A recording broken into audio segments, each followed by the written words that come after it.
Keep your foot right down. Okay. Good luck.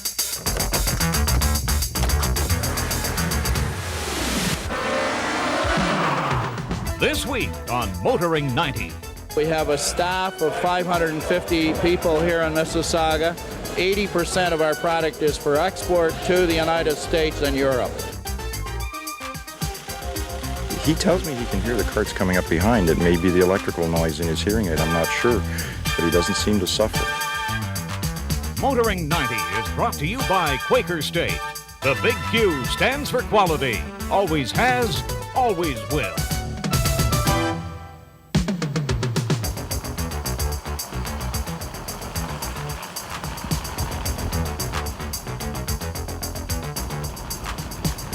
Well, come on, hop on, get out of the rain, but exact change only. Just kidding. But as you can see, we are on the buses this week on Motoring 90, and for good reason, because we're going to be visiting with one of the leading bus manufacturers in North America, and it's strictly Canadian. But that's later on. First, our Sandra Neal is standing by with a story about an up-and-coming race car driver. Now, as we all know, the racetrack is a very noisy environment, but for this young man, it's strictly a silent world. There isn't a 14-year-old around who gets as excited about kart racing as Ben Scattergood. Even though Ben is profoundly hearing impaired, once he puts on his helmet and heads to the track, he's equal to the drivers around him. Ben's father, Gary, serves as timekeeper, chief mechanic, and #1 racing fan. He's a very visual person. He doesn't miss very much. He has developed a marvelous sense of anticipation through using that vision. That's extremely important in motor racing, to be able to have that anticipation of what's going to happen. Ben has also got another amazing talent, and whenever we go to a new track, he is able to get down to a very competitive time inside of the first 5 or 10 minutes out there. And I don't know whether that has something to do with natural balance, which again has to do with your ears, or whether it's just his competitive spirit, but I'm most appreciative of that. He can be competitive very quickly. Ben competes in the junior class division and accomplished an impressive third-place finish this year in Ontario. It's obvious that Ben feels most comfortable behind the wheel. His toughest challenge is verbal communication.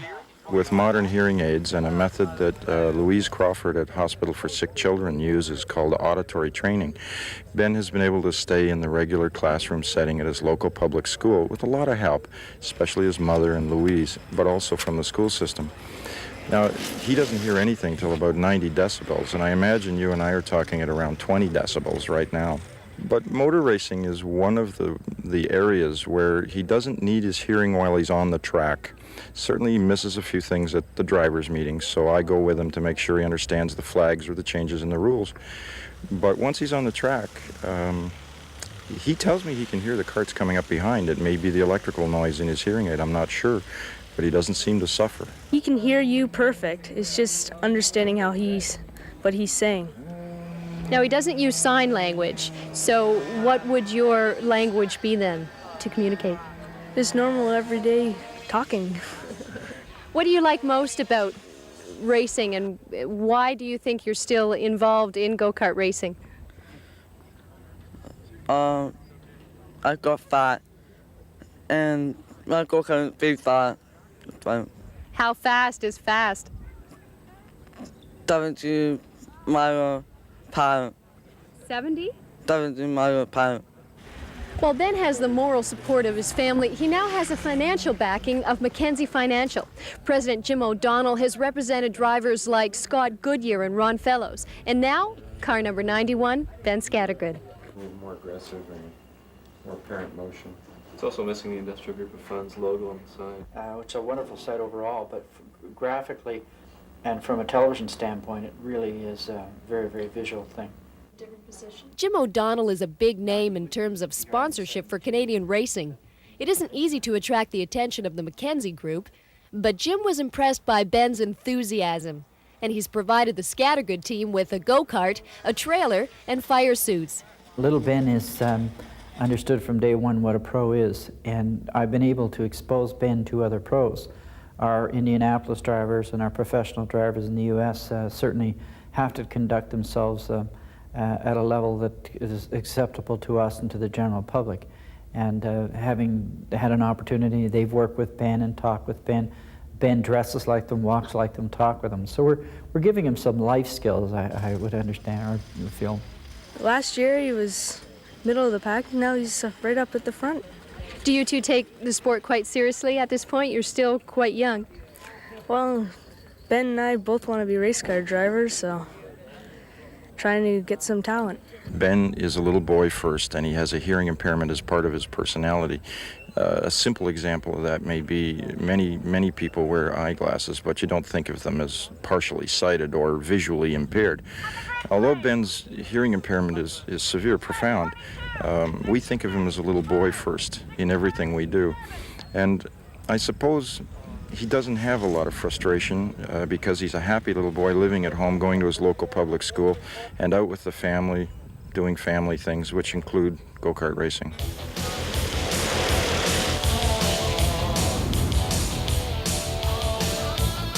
Next on Motoring 90, Toyota traction in the dirt.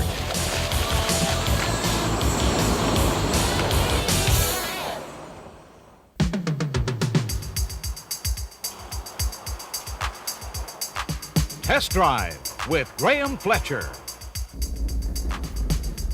This week on Test Drive, we've traded in the skid pad for the countryside so we can look at the 1990 Forerunner.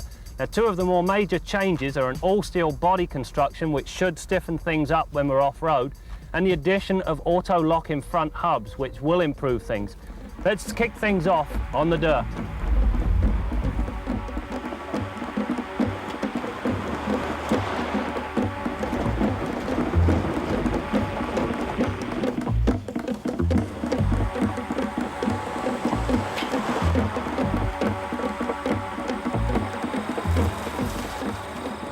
One of the more significant improvements made on the Forerunner is the all-steel body construction. This improves rigidity and so reduces the amount of body flex, giving the vehicle a more solid feel. It also limits the amount of body creep. The revised rear suspension they're using on this new Forerunner, along with the stabilizer bar, not only improved the on-road capability, but it's helping things off-road here. It's a much better, much smoother ride we're going through now than we did in the last Forerunner I road tested. The antiquated leaf spring design has been scrapped in favour of a 4-link coil spring system that features gas shocks and a stabiliser bar. On-road, the ride is more compliant and comfortable, and off-road, the bone-jarring ride of old is gone. The automatic disconnecting differentials eliminate the hassle of having to manually lock the front hubs each and every time you venture off-road. With Toyota's automatic disconnecting differential system, shifting from 2 to 4-wheel drive is as simple as that. Power is provided by a 3-litre V6 that pumps out 150 horses and 180 pounds-feet of torque. The 5-speed transmission has a good feel and the clutch is nice and progressive. All in all, a well-balanced powertrain. If you opt for the larger tyres, my suggestion would be to go for the running boards as well. Because if you've got short legs like me or you've got wife and kids, getting up without the running boards can be quite a chore. I had the opportunity to test a 2-door model. While the dimensions are the same, the ride and handling characteristics are very different. The 2-door has a nimbler feel, more in keeping with its sportier image. This is not to say the 4-door is clumsy. On the contrary, I was more than impressed by just how well it handled itself on our off-road excursions.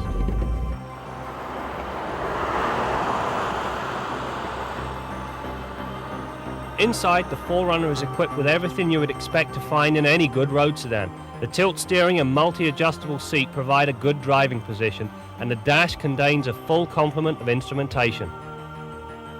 The split folding rear seat provides above average comfort for 2 adults, and when folded down, the cargo capacity is increased to an impressive 78 cubic feet.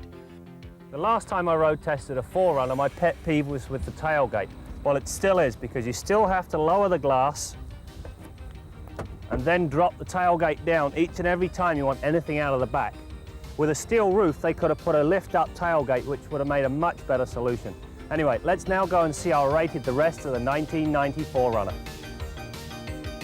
The Forerunner is a heavy vehicle, and so despite the 150 horses on tap, the 0 to 100k dash is accomplished at a fairly leisurely pace. The best time we managed was just over 12 seconds. The front disc rear drum setup features a load-sensing brake proportioning valve that prevents the rear wheels from locking up during quick stops.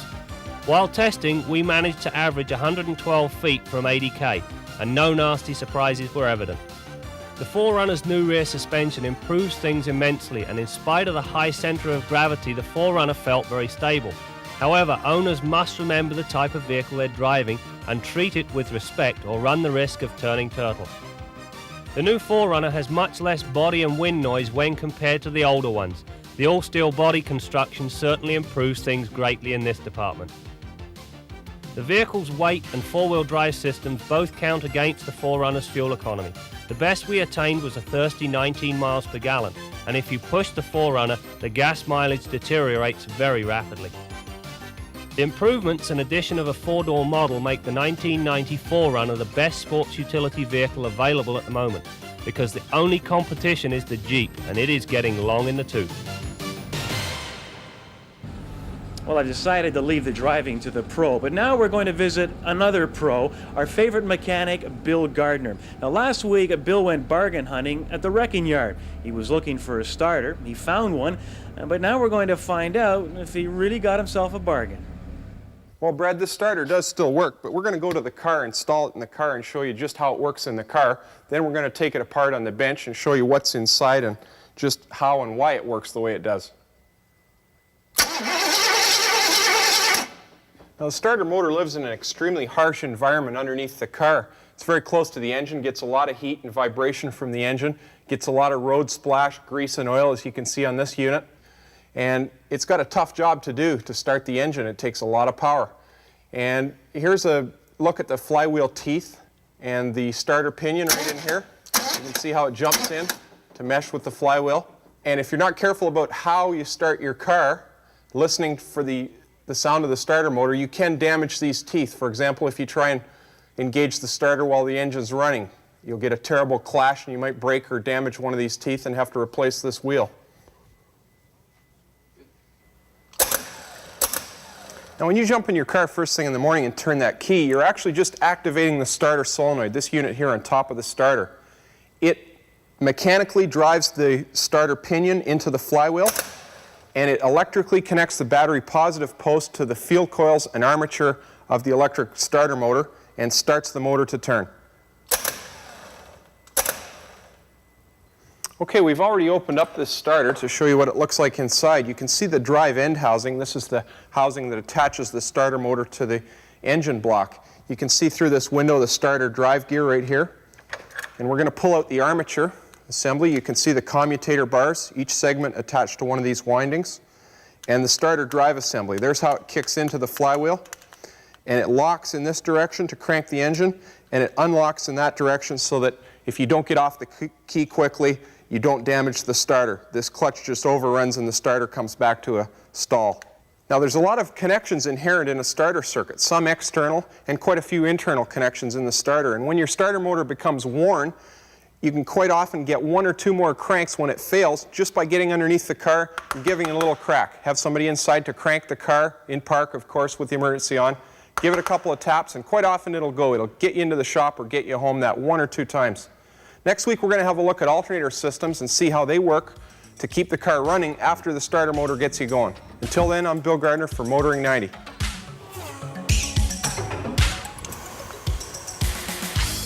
Coming up on Motoring 90, on the buses.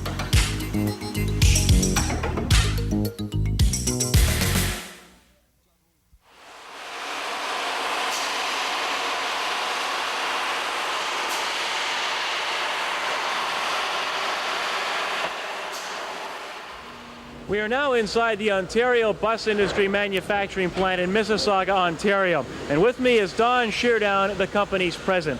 Now, Don, I'm sure there are people out there saying, well, why are we in a bus manufacturing plant? It's not exactly high performance. But when it comes to manufacturing buses, your production history has certainly been high performance. Tell me about when this company started and where you sit today, not only in Canada, but in North America. We started repairing trucks and buses in 1965, Brad. And in 1975, with the knowledge we had gained, we developed the Orion 1 transit vehicle, 30-foot transit vehicle. And with the increase as far as the demand for transit buses at that time, we have grown from the 1 bus a week. We're presently producing 15 buses a week for transit properties throughout North America, and we sell the Orion 2 vehicle in Sweden. We produce here 7 different models of buses. We have a staff of 550 people here in Mississauga. We build the frames for the U.S. market here and ship them to our U.S. subsidiary, Bus Industries of America, in Utica, New York, for final assembly. 80% of our product is for export to the United States and Europe. One bus that Don is extremely proud of is the Orion 2, especially designed for the disabled. We're proud of the bus because not only do we feel as though we've provided a bus for the transportation of part of our society who is a little less fortunate than others, and that bus is now recognized throughout Europe. Now we're happy to have it in Toronto, which is really we use for our marketing purpose. We have 120 buses in the Toronto Transit Commission, and Toronto Transit Commission was recognized 2 years ago as the best public transportation system in North America. With more and more cities expanding their transit systems, it might be assumed that the bus manufacturing business is a rapidly growing market. The market is remaining stable, surprisingly, with the environmental issues today at the forefront. Certainly we look for some increase, but more of a stable 3,000 to 4,000 buses a year being sold in North America. In the United States, there's 65,000 transit vehicles, and in Canada, there's 10,000. So that's a total of 75,000 vehicles in North America. And they have a life expectancy in the United States of 12 years, and in Canada, in Ontario, there's a life expectancy of 18 years. I want to buy a bus. What's it going to cost me? Bus from the Orion 1 with the bare necessities on it will cost you $150,000. The next bus is $200,000. The Niagara Parks People Mover, which we developed and manufacture, is $450,000. So $150,000 up, depending what you want on it. With all the competition south of the border, are you a little surprised at how well things have gone with this company? We're happy the way things have gone, but also we worked at it, and I think Canadians can be proud of their transportation manufacturing industry, both in Ontario and Quebec and in Manitoba, that we are recognized throughout the United States, certainly, as a leader in the manufacturing of rail cars, of go transit cars, of buses, of locomotives. So I think that Canadians can be proud, and Canadians are smarter than any other nation in the world. The Expressor is designed for people who have trouble yelling out a car window at 100 kilometers an hour. This electronic gadget mounts on your back window and comes with a keyboard about the size of a telephone that you keep up front. By pressing 2 or 3 numbers, you can choose from almost 200 pre-programmed messages. You can also add 50 sayings of your own. So, what does Motoring 90 think of the Expressor?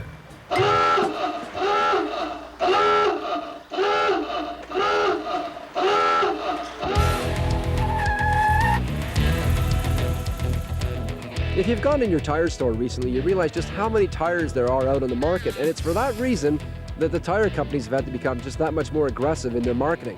And that's why we're here in Banff. Goodyear decided that those windy roads that lead from Calgary to the Banff Springs Hotel would be an ideal opportunity to showcase the Eagle GA. What if we wind up in Lethbridge? Do we turn left? Which way to Vancouver? That's it, Trans-Canada to Banff, right?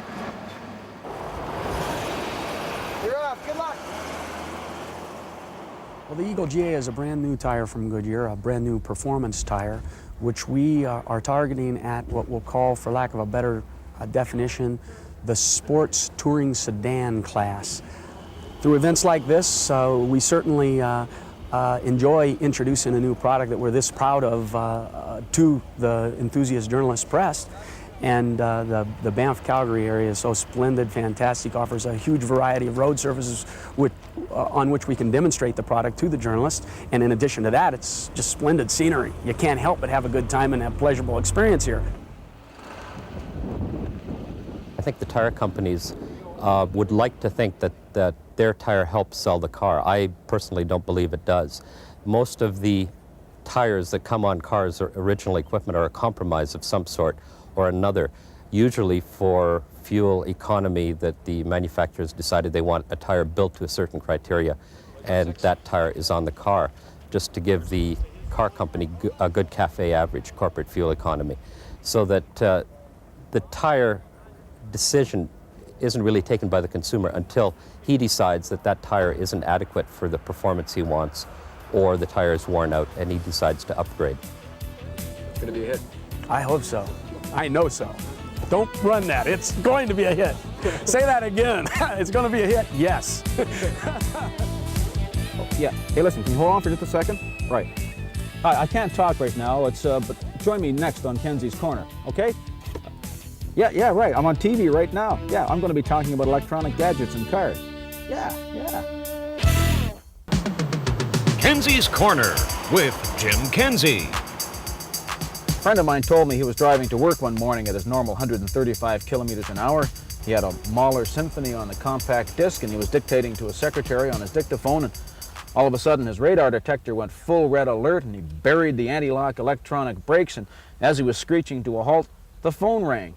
Now, all these electronic devices can add very much to the convenience of your automobile, although personally I draw the line at in-car fax. But yes, we'll take a note on that. The only concern I have with all these things is that, hello? Sell, okay, is that you can get awfully confused about what you're trying to do, because if you're too busy with other things, if you're too busy with other things, you can sometimes not be paying attention to the task at hand. So please, folks, when you're driving, pay attention. This is Jim Kenzie from Motoring 90. And by the way, this was a professional demonstration. Do not try this at home. Next week on Motoring 90. Anything goes now. The only thing that we watch for when the demo's running is no head-on collisions, and definitely no hitting the driver's door is a no-no in this game. Anything else is fair game. And as these drivers, again, are professional drivers, and as you saw tonight out there, they know what they're doing when they're playing this kind of a game. Well, it's a TQ midget. It's a 3/4 midget. It's powered by a 750cc Honda engine and fully modified. It runs on the same fuel that they run the Indy cars on, and puts out approximately 115 horsepower, and it'll also reach approximately 115 miles an hour out in the straightaways here. This year is the first year for me racing midgets, and I bought my car without ever having seen a midget race before, and it's just been a thoroughly enjoyable year. The camaraderie amongst the group of drivers and the help that I've had this year has just been phenomenal. Well, that's it for this edition of Motoring 90, coming to you from Canada's very own Orion Bus. Incidentally, before we go, I want to remind you we love to hear from you. If you have any comments or questions for some of our experts, or if you have a story suggestion, or possibly you might have a car that could be featured on the program, why don't you drop us a line to Motoring 90, 379 Danforth Avenue, Toronto, Ontario. The postal code is M4K1P1. That's my stop. We'll be back next week with more of Motoring 90. Motoring 90 is brought to you by Quaker State. The Big Q stands for quality. Always has, always will.